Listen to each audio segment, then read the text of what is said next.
New International Trends. The guest is Dr. LMadu4.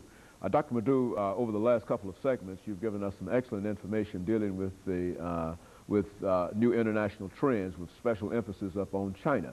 But now, over this last segment that we have, over the last 6 minutes that we have here, let's talk about Africa, and let's put special emphasis upon Zaire and upon Nigeria, and some of the things that you think that the popular mind ought to be familiar with so that we might be able to make intelligent decisions dealing with these two particular areas on the continent of Africa.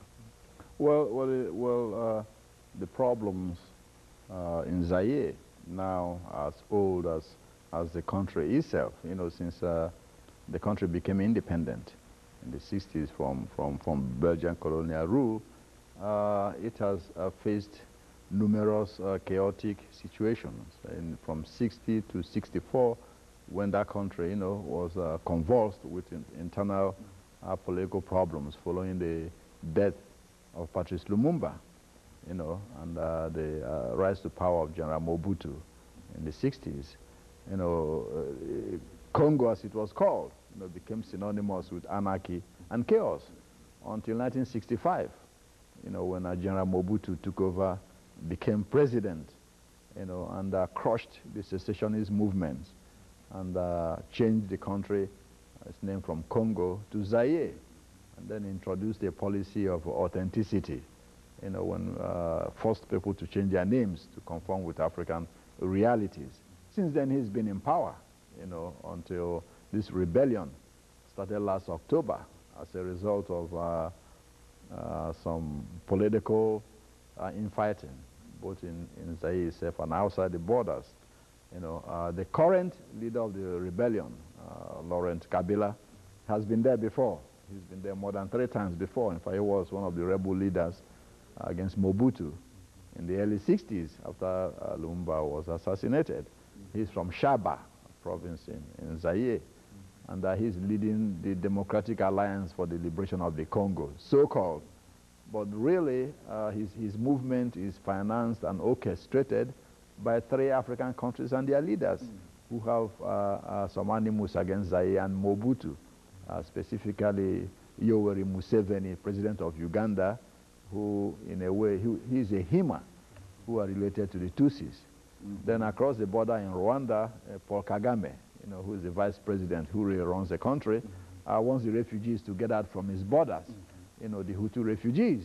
And then in Burundi, across the border, you have Pierre Buyoya, who is the president, who wants also those, you know, Hutu rebels to cease, you know, attacking his country from sanctuaries in Zaire.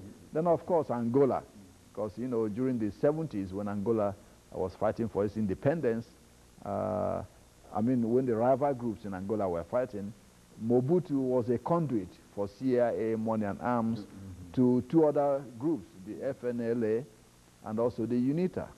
Holding Roberto, who was the leader of the FNLA, happened to be his brother-in-law. And of course, you know of Jonas Savimbi, you know. So what has happened now, you have a realignment.